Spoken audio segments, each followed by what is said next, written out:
rolling as people can roll in as we go, and make the best out of our 45 minutes. So thank you everyone for joining. Welcome to this book talk with Professor Laura Katz-Olson on her recently published book, Ethically Challenged: Private Equity Storms U.S. Healthcare, published by the Johns Hopkins University Press. My name is Oscar Valdez. I'm a research analyst with Americans for Financial Reform Education Fund, and I have the pleasure to be being joined today by Professor Olson, who is a distinguished professor of political science at Lehigh University and has published widely on the field of healthcare, elder care, women's studies, and has also 9 other books, I think, in addition to Ethically Challenged, which we are discussing today. Welcome everyone, and welcome Professor Olson. Thank you so much for your time. Thank you. So I think most of our audience today should be familiar with private equity and the private equity industry, but just in case and sort of to set the stage, I thought we could start by a general 101 of what the private equity industry is and what their business model is in especially in regards to the healthcare industry or sector. Okay, what I'd like to do is talk about some of the basics of private equity in terms of the idea that we don't have enough information. We need to wait to see what happens, which is what I get from a lot of people. And what I'd like to do is talk about the private equity basic playbook, just to show how necessarily private equity is going to be detrimental for healthcare. In other words, we have lots and lots of information already, but in these new niches, we don't need information to know what's going to happen. For example, I'd like to start with the concept that you're all familiar with, or I assume you're familiar with, and that's that private equity starts out with the need for outsized profits. And when you start out with the need for outsized profits, what that means is that they have to do better than the stock market. The second thing is that companies are bought with debt. As most of you probably know, the average debt these days is 60%. About 2% is given by the private equity company. The remainder of the equity is given by the LPs, which is basically the public pension funds, okay? Because we have such debt, the companies have to pay them off themselves. So then you move on to the other fees. For example, the private equity company takes all kinds of advisory fees. I think there's a advisory management fees, yeah. Yeah, the advisory fees.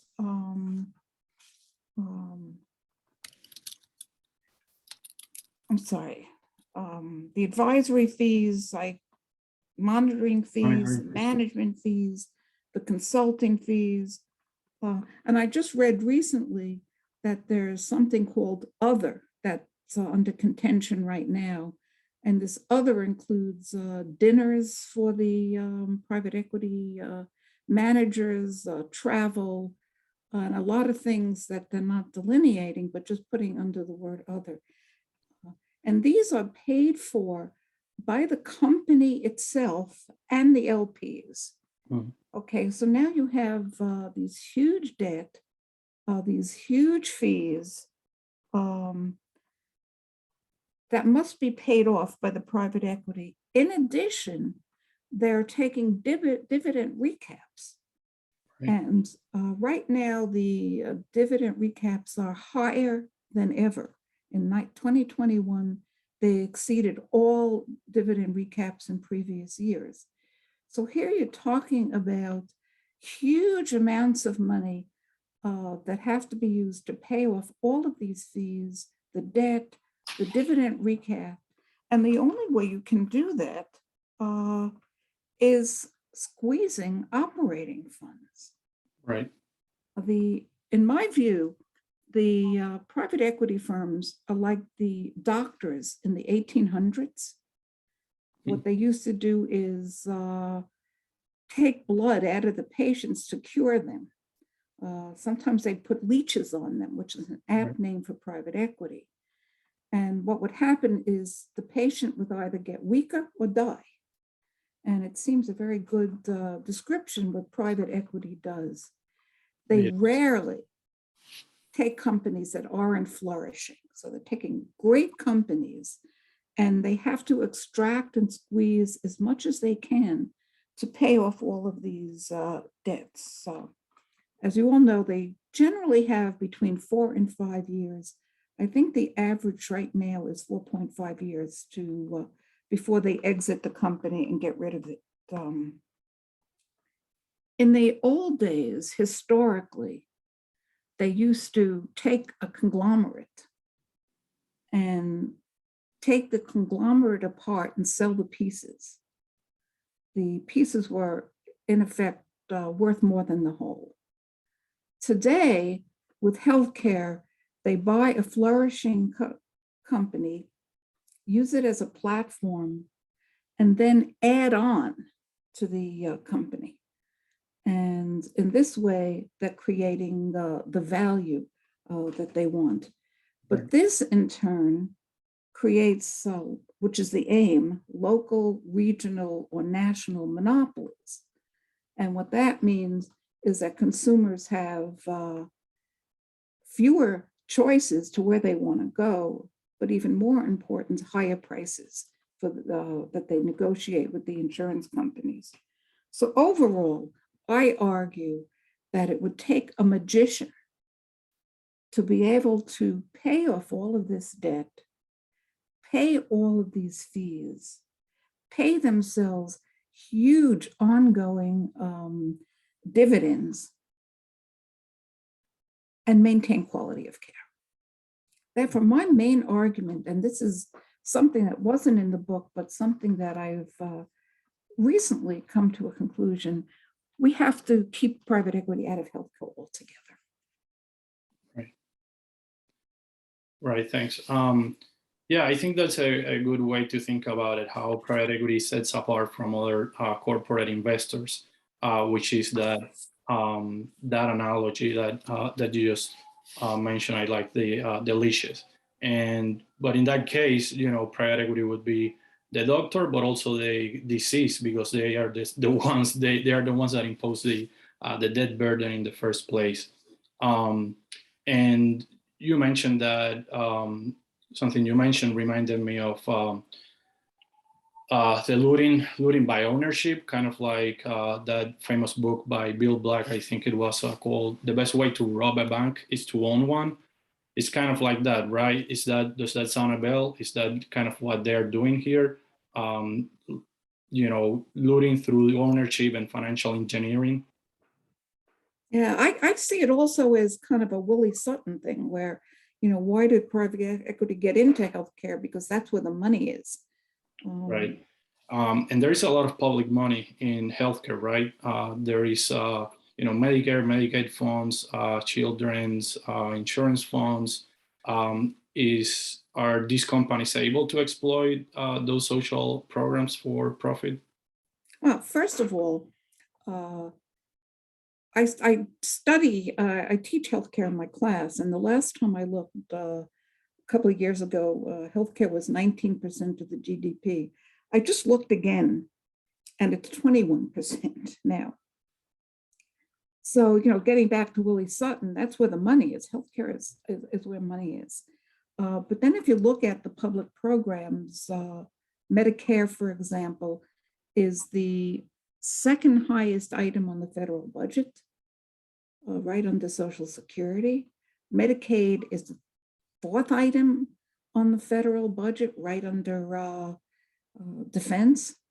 And so what you have is two programs, Medicare and Medicaid, that take up most of a very significant percentage of the federal budget. And then Medicaid is also the second highest item on every state budget. So we're talking about, and that 1/3 of that, by the way, goes to long-term care.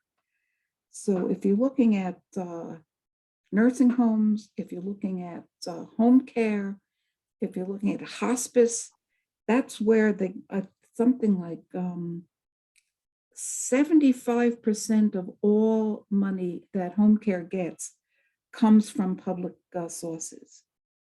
Almost 100% of hospice comes from Medicare. But then when you look at some of the other niches in healthcare, the Medicare and Medicaid pay a very, very huge percentage. One of the things that when Medicaid, private equity started getting into dental was when Medicaid programs started allowing children to get funded by Medicaid. And the private equity firms, of course, was boy, oh boy, oh boy, this is the place to go. So whenever the government started giving a lot of money for opioids, for helping people addicted to opioids, oh boy, another pot of money, and the private equity jumped in there to rehab, alcohol and rehab. So whenever the government opens the hose and spurts money out, private equity are probably the first ones to be there. So it's huge amounts of public money going into it. A second thing, I'll finish soon. The second thing is that a lot of these places where the public money is available have very few regulations or very few monitoring. So here we are feeding public money into private equity, and they love it because nobody's looking at what they're doing. Right. And that's by the very nature of the industry, which is very secret and kind of behind the curtain, acting behind the curtain, right? Well, that's one of the things that intrigued me. I studied aging and healthcare my entire career. And in more recent years, private equity started popping up. And then I started looking at the differences between commercial agencies and nonprofit agencies in various niches. And I noticed that private equity was never separated from commercial. So you couldn't tell what private equity is doing as opposed to other kinds of investors. And it just intrigued me. The secrecy really intrigued me. And then when I read the book by Rosemary Badd, Eileen Applebaum, I read that book 3 times. And that kind of convinced me that there's something really here in healthcare. I then started going to private equity conferences. And I went to one conference, and I'll never forget this. There were about 350 participants at the conference. And at every session, they said, nothing said here goes outside the conference. So the secrecy, my father once taught me, if more than one person knows a secret, it's not a secret. But the secrecy is so strong, and it intrigued me. And that's when I decided that there's a story that must be told here. And I dug and dug and dug, and it's some things it's impossible, some information it's actually impossible to get. Right. Right. You mentioned in the book that you tried to interview actual doctors and practitioners, and they are tied up by non-disclosure agreements. And but you were able to interview some of them anonymously. What are their feelings? What are they thinking about? Do they regret selling to private equity? It's a mixed view. It's not, by the way, it's not just non-disclosure, it's non-disparagement too. Right. And some of them spoke to me frankly without, that weren't anonymous. And some anonymous, most wouldn't talk to me at all. Mm. And I don't think it's because they were afraid of me. I think it was, they wrote, actually, they told me, I'd love to talk to you, but I have these non-disparagement, non-disclosures. So it was really, really hard to get information from them. And the information is a bit biased because I think biased in the sense that some of them said good things because that was the only ones willing to talk. But by and large, they all indicated that financially they did well. Many of them said they would do it over again. But nearly all of them said it had detrimental effects on their practice. Right. That their patients suffered, their workforce suffered, and they felt guilty about that. Several told me that doctors and dentists who buy private equity or allow private equity to buy their practice feel really guilty. And that's one of the reasons they don't like to talk. And many of them said they were naive. Private equity tells them that they're only going to relieve them of the back office burdens, which is enormous. And it's like, oh, good, somebody's going to do that nasty stuff. And private equity says, yeah, we'll do all that for you. We'll let you practice medicine, which is what you want. And many of them said they're very naive. They believed them. But in reality, the private equity firm has firm control over the finances of the business. And that was very discouraging to hear. Right.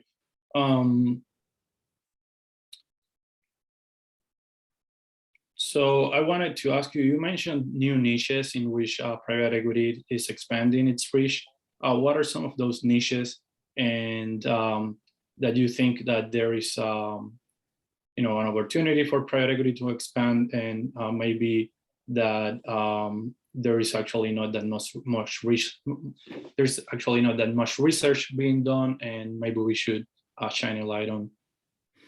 Well, one of them is reproductive health.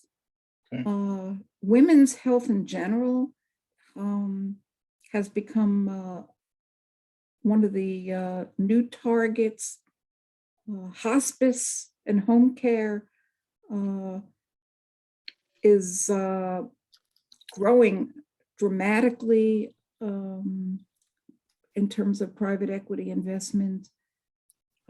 Nursing homes, I'm confused about because the numbers mix up between buying the real estate and buying the operations.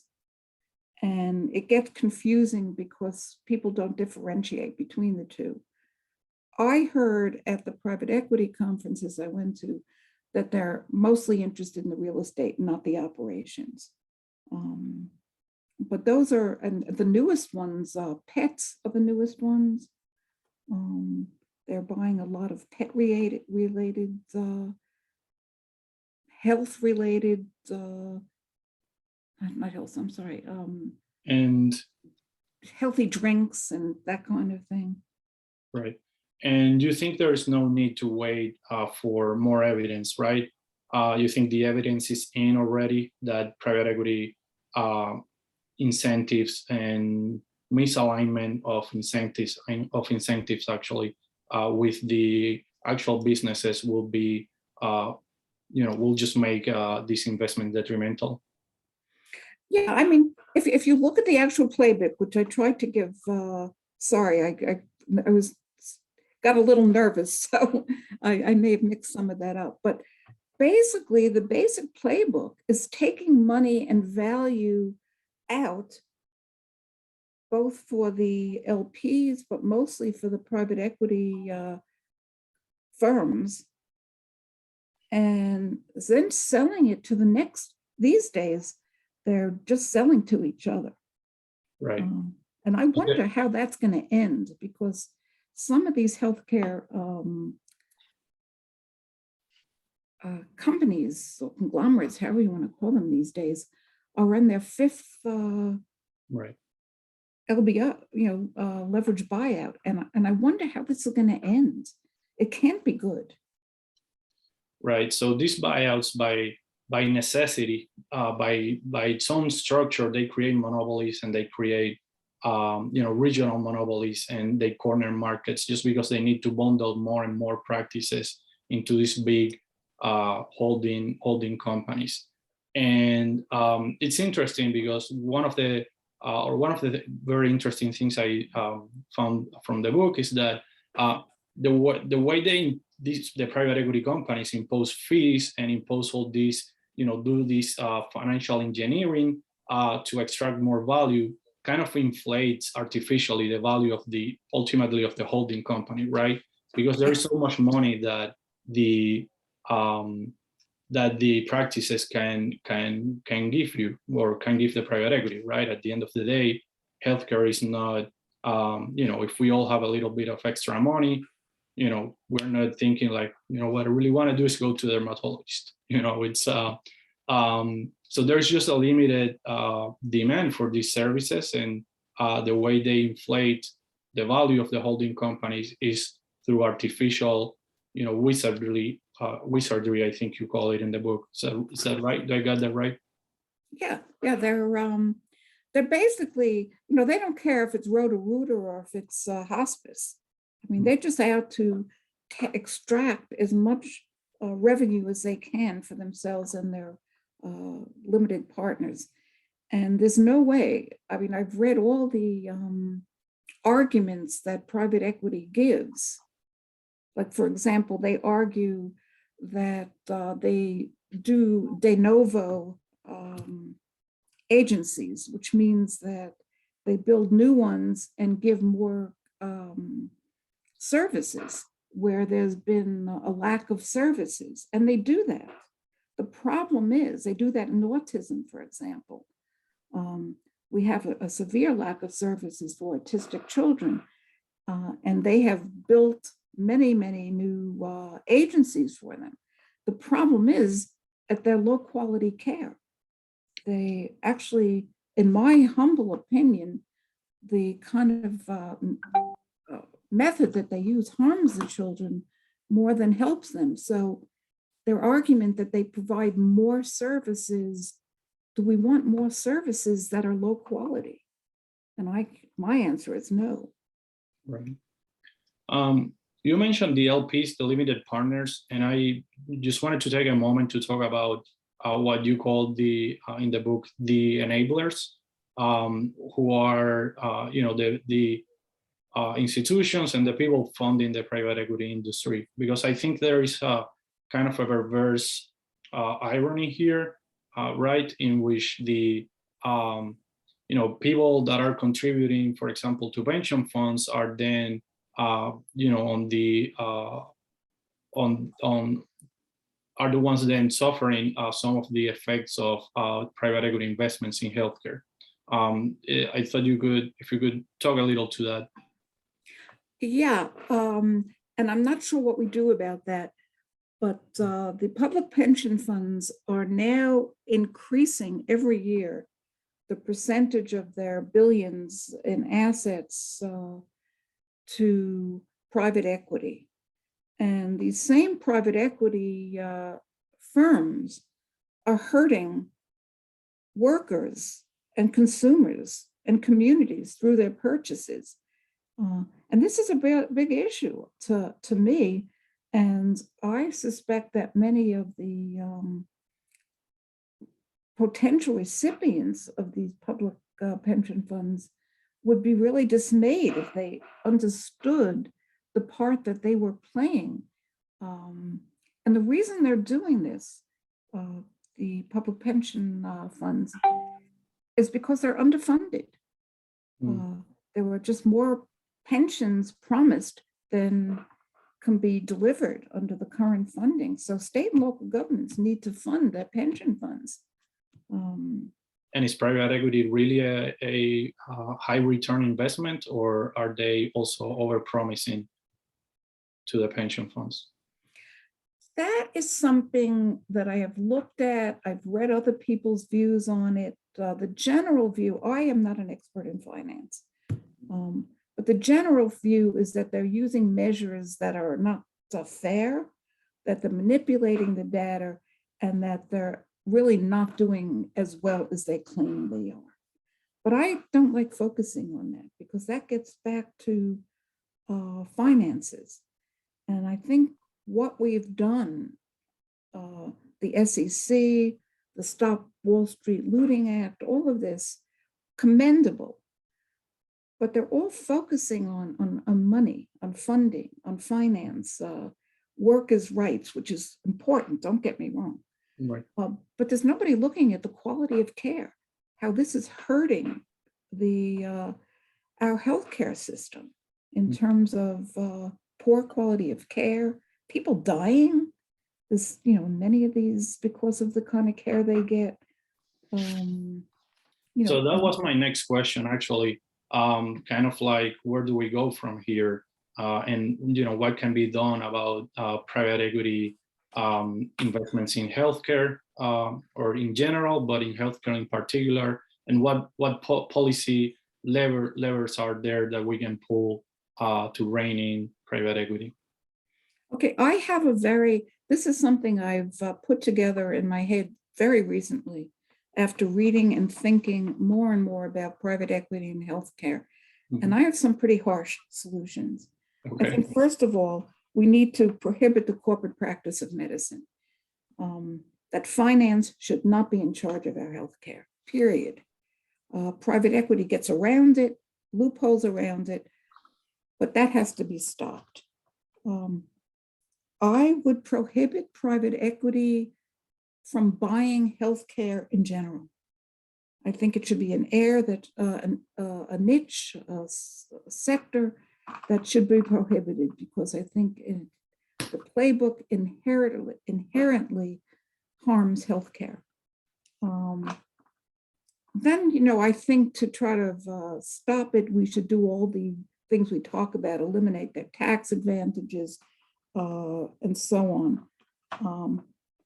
I think we should seriously control consolidation with strict antitrust laws in healthcare, really strict, like you can't conglomerate healthcare. I think we need to prohibit this new pool of money, 401ks, which the private equity is hungrily looking at right now, billions of worker money. I think that should be just prohibited. I think we should forbid non-disclosure and non-disparagement laws in healthcare, and we can do this because so much of it is paid for by public money. Right. And I think we need harsher approaches than what we're looking at now. Okay, thanks. So I want to leave some time for some Q&A with the audience.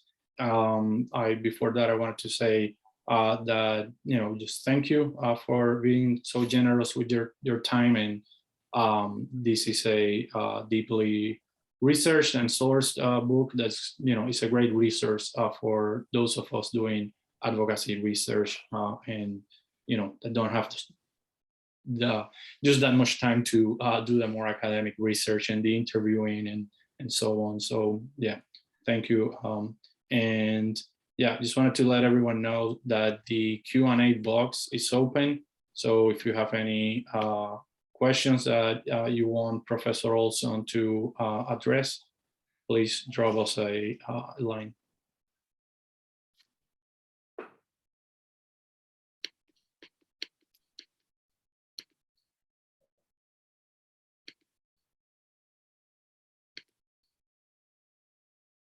Or in the chat, should work too.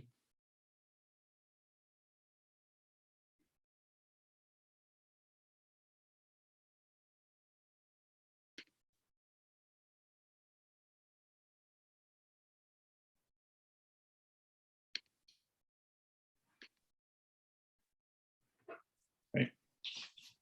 Don't see any questions coming in. Not sure if okay. We have one from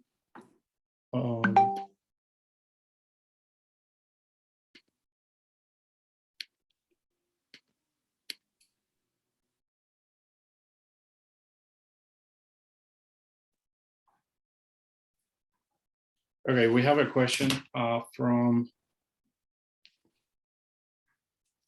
Sarah Prey from AFR, actually. Any more detail on how to get private equity to stay out of healthcare? What can government regulators do? Kind of, going back to your recommendations. Well, I think, they can't just by fiat say they can't invest in private equity, in healthcare, but I think they could prohibit Medicare and Medicaid reimbursing private equity owned companies. Like nearly all of the hospice money, which has PE-owned hospice, for example, has a horrendous history of poor care and aggressive recruiting. And one of the problems with aggressive recruiting is that if you get somebody on hospice who really doesn't need it, that person can't get any curative care. So it's a real tragedy. So the government, the Medicare and Medicaid regulations could say that they don't reimburse private equity owned companies. Okay. Thanks. We have another question about examples of private equity impact in the healthcare spaces that that we found interesting. To me, the example of their involvement in dental care, just especially right after the children insurance program was set up to allow for to give insurance for dental, and then they just all swarm in. That was one example that really caught my attention. Is there anything that any other examples that you could share, Professor? One of the examples is Aspen Dental, which has a horrendous history of poor quality care, abuse, not only in the past but today. And I ask in the book, why are they still allowed to be there? So they've got some very serious. I have one that I wanted to talk about because it surprised me in dermatology, for example. U.S. Dermatology Partners,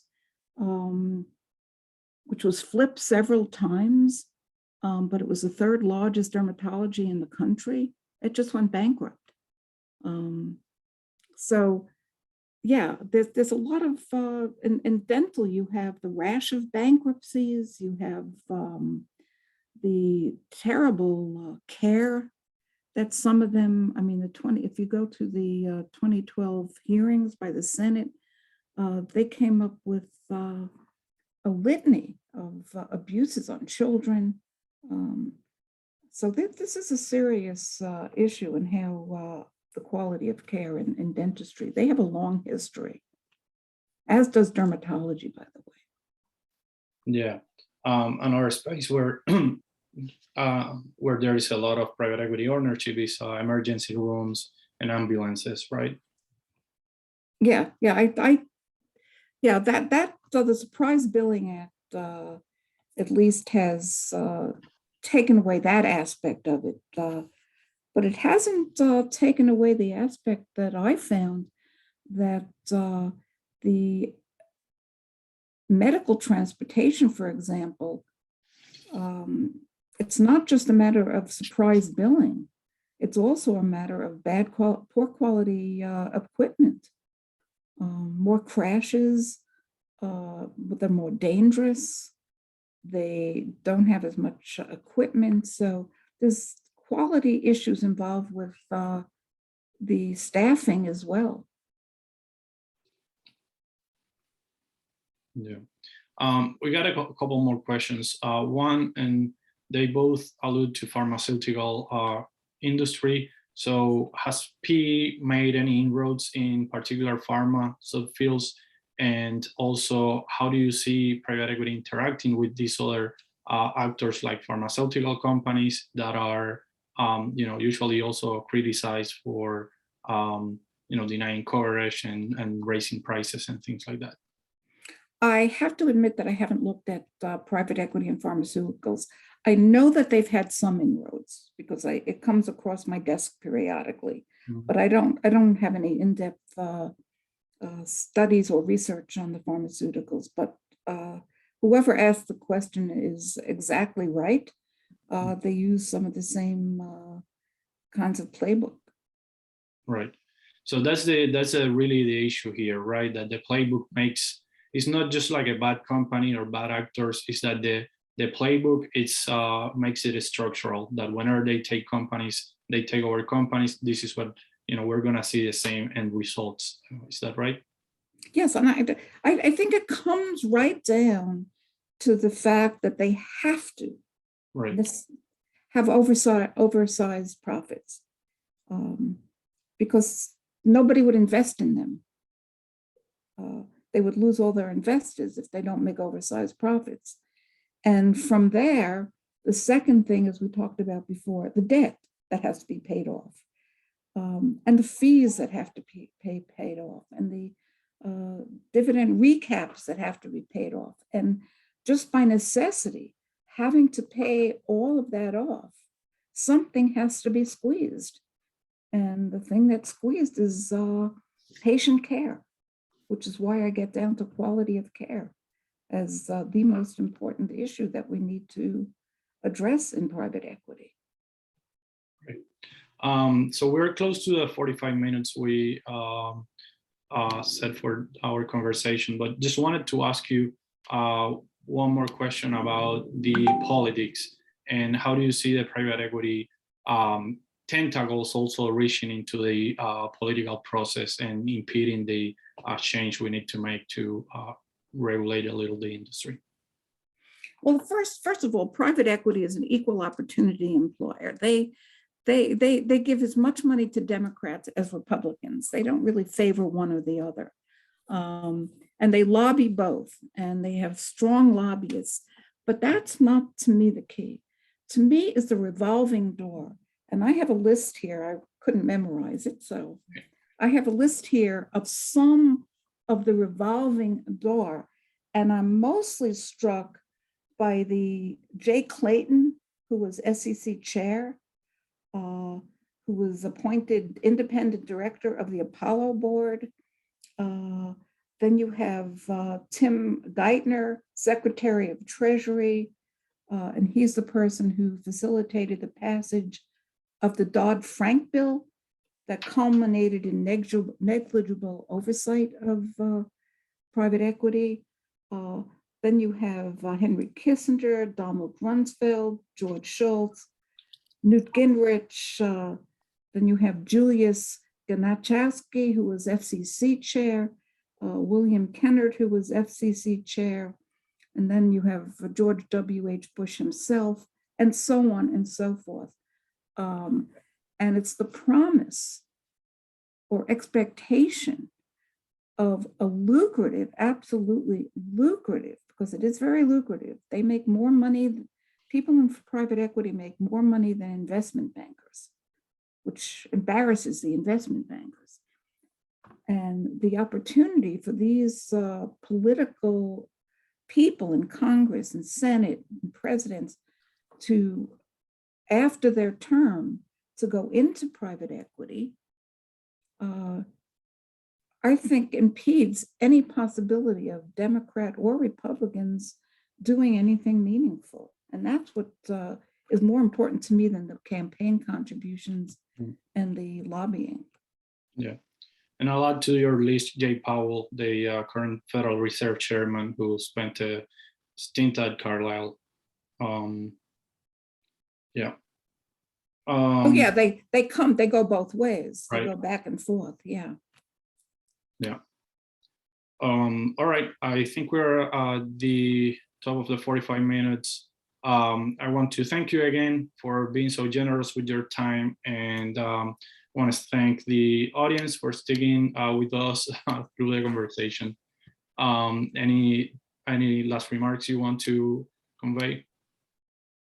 Yeah, well, I'd like to thank everybody in your groups for all the hard work that they are doing on private equity, because they're the only people I've really found who really care about the issue and are putting in their time and effort.